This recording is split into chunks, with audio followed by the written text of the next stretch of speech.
So, good evening, everybody.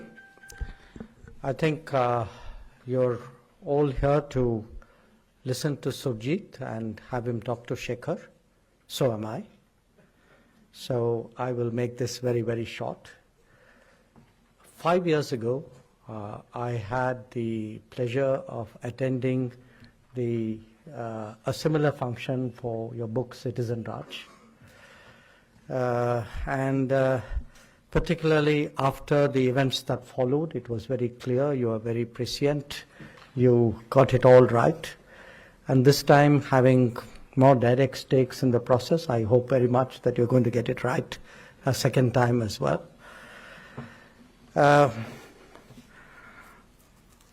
Obviously, a lot about the book is going to be spoken about by the two of them, but Surjit has laid out what he calls 3 guideposts. 1, the facts, 2, showing the evidence, and 3, developing a narrative. And obviously, that's exactly what we see unfolding in the public space right now. So as someone who's a participant on it, I just want to make 3 brief observations. 1, he emphasizes that at the end of the day, the economic factors are really crucial. I think in a way it's obvious and yet sometimes perhaps not always taken into account. And the point I would make is that in the last 5 years, since the last election, actually the delivery on the ground as a result of various yojanas and initiatives, the abhiyans, has been enormously effective. In fact, it's a paradox that a lot of it has been facilitated, hastened, also made more intensive by the COVID period.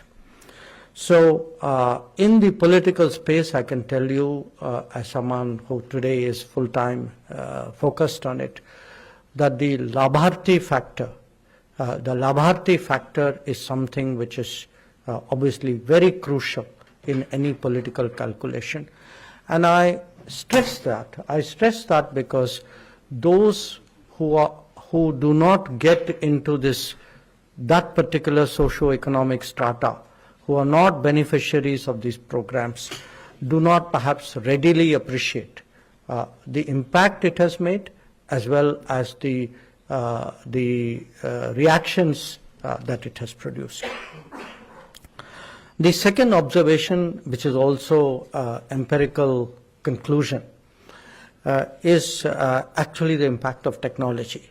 And not technology the yojanas are also digitally enabled, but this time around I'm talking of something very different, which is what in popular parlance is known as the reel culture. The making snippets of a minute, 2 minutes, and then spreading it around as vigorously and intensively as possible. Now, it's very interesting if you follow the reel culture. I mean, it has in many ways promoted awareness. It has definitely created interest in a lot of subjects. In many ways, it is reflective of a certain sense of pride. It expresses aspirations. And bear in mind, now the interesting thing about the reel culture is we typically associate it with the Gen Z. And Gen Z would be, I think, Sujit, if I got my numbers right, about 10% of the electorate this time.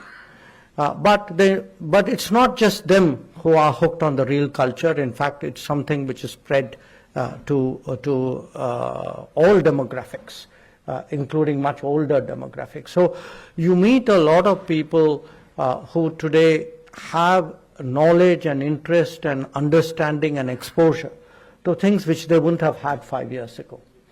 And my final point, which to me was not just a discovery but a very pleasant discovery, is really today how much foreign policy is actually resonating as a political issue.